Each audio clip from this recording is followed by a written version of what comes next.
Hola, muy buenas noches. Hoy les vamos a hablar sobre un tema que es de negociación internacional. Esto de acuerdo a los dos documentos que nos acaba de proporcionar la maestra Tania. Uno es el documentos y procedimientos y el otro es el de la guía básica del exportador. El del documentos y procedimientos en un tema global. Este documento es donde se hace mención sobre los requerimientos principales de un comerciante internacional de manera más a fondo. En la guía básica del exportador, de lo contrario, te hace mención de los aspectos básicos que tú como negociante internacional tienes que tener en cuenta a la hora de realizar una negociación y una transacción.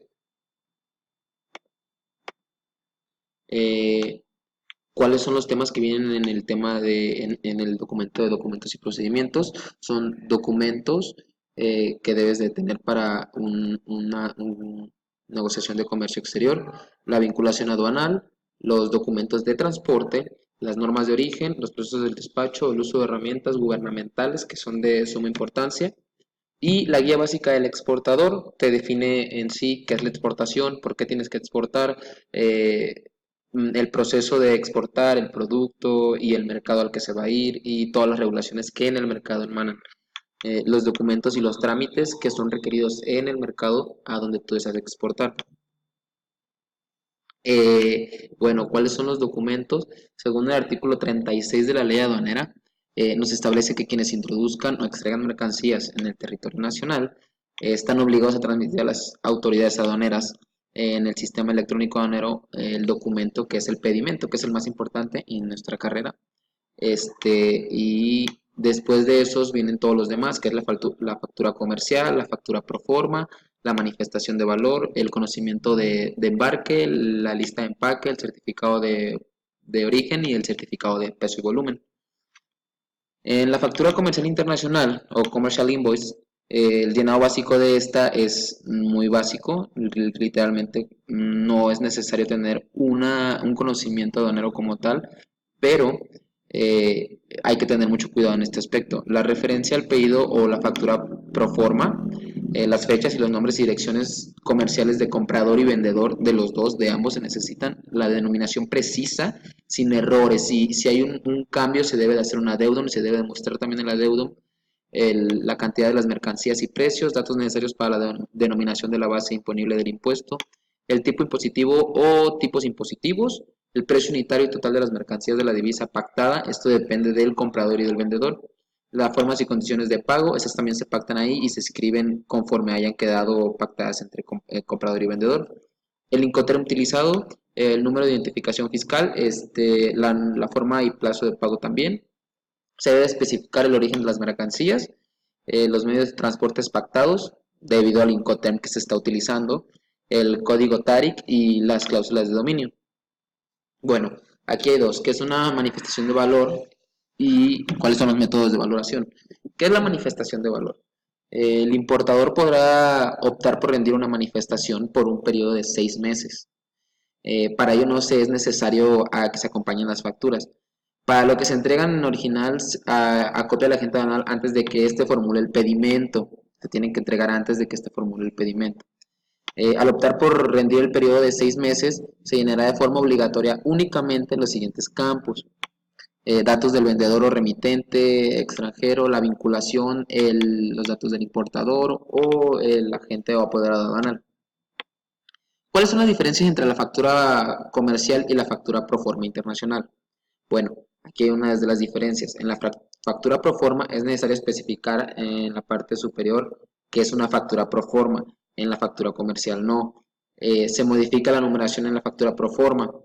Y también en la factura pro forma se debe incluir la fecha de validez, ya que este documento sirve como oferta comercial. La factura comercial debe imprimirse en papel de membrete de la empresa exportadora, a diferencia de la factura pro forma que debe firmarse solamente y sellarse también. La factura pro forma simplemente presenta un compromiso por parte del vendedor y la factura pro forma no tiene validez fiscal ni contable. Bueno, aquí un cuadro para explicar lo de la valoración aduanera. Este es un mapa también. Está lo del ad valorem y estos son tipos de aranceles que se están cobrando a la hora de la exportación. El ad valorem depende del valor de la mercancía. El valor en aduana se multiplica por un precio de derecho de ad valorem. Esto va considerado al valor de las mercancías que tú estás a punto de exportar. Los impuestos específicos, esos, como su nombre lo dice, se recauda la suma concreta por una unidad cuantitativa de la mercancía. Es decir, si tú tienes un producto, te van a cobrar exactamente ese producto, ya está el arancel, o sea, es específico para ese producto.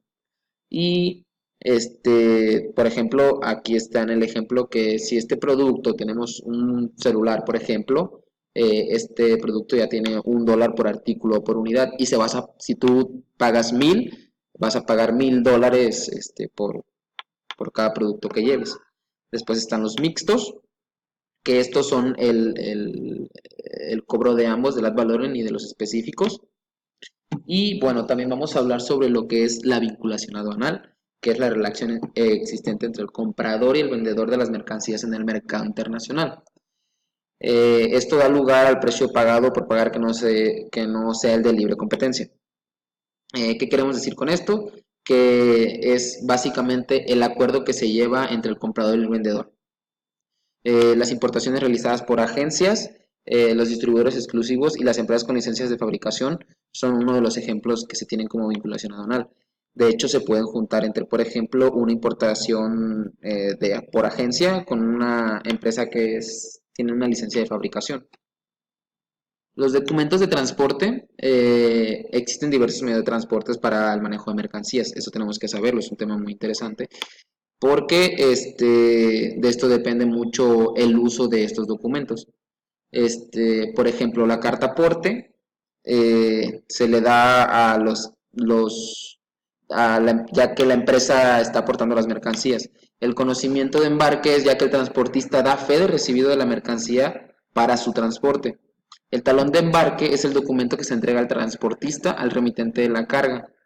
Y la lista de empaque o packing list, como se le conoce en inglés, es un documento que le permite a todas las personas involucradas en el trámite de exportación.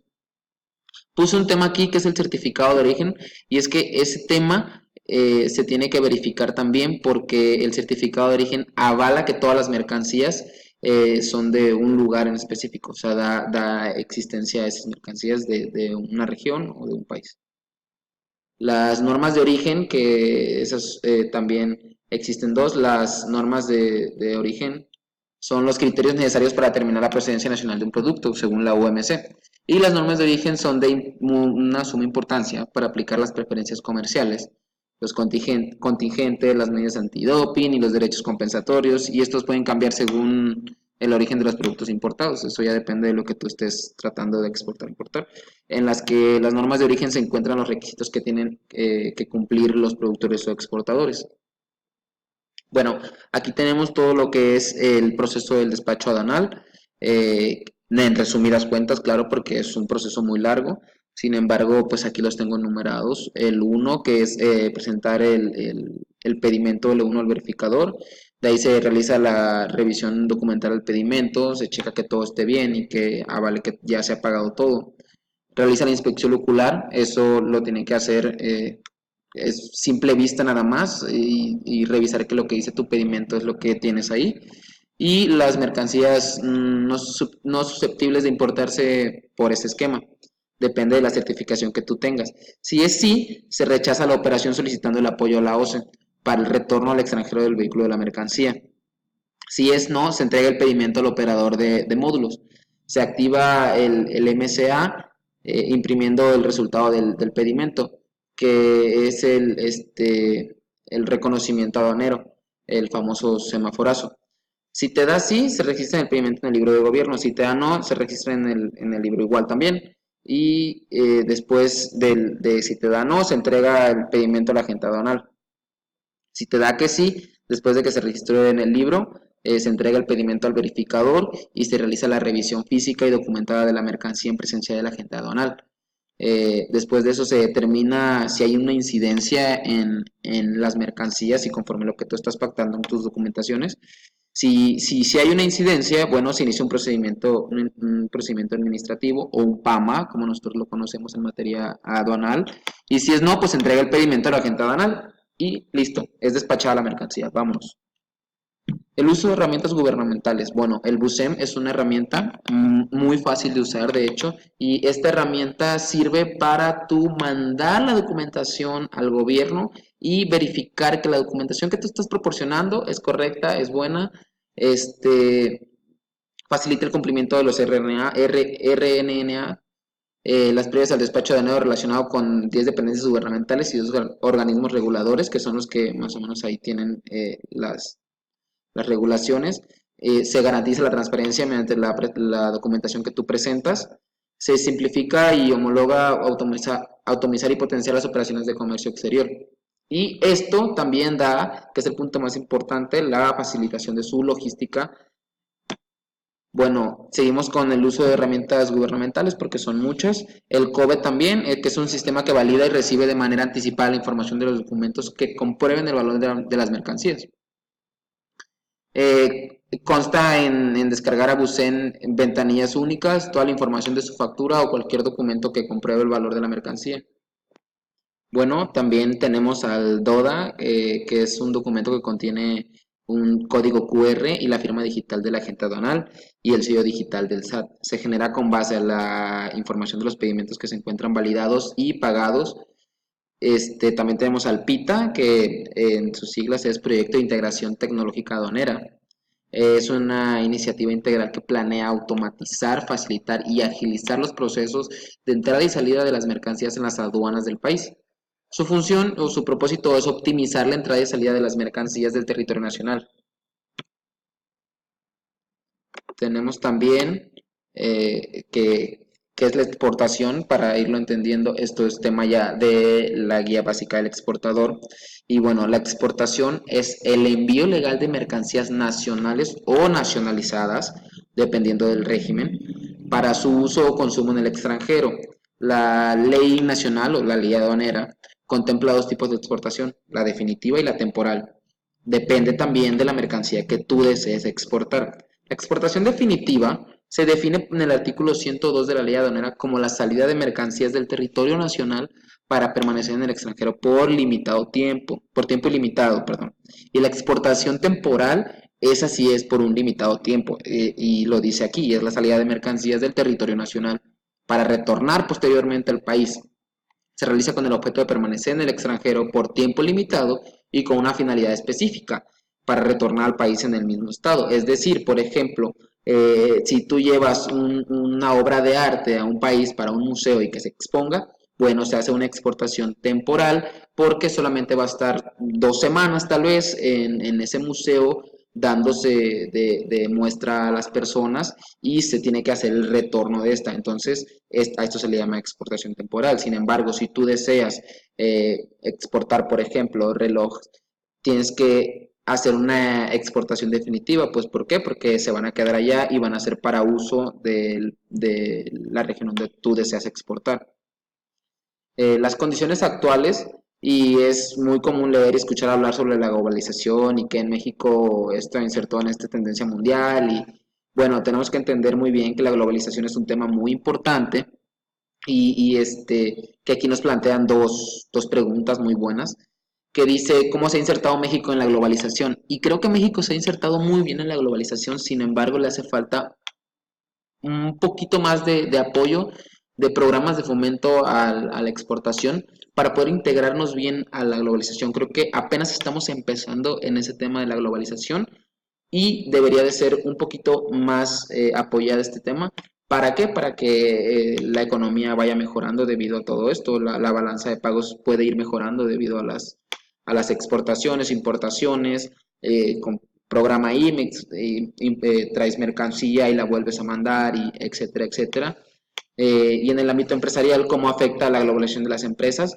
Bueno, también afecta pues debido a que México es un país con muchas pymes, lo cual afecta demasiado a las empresas, pues la llegada de una empresa multinacional puede afectar de cierta manera las ventas de esta empresa.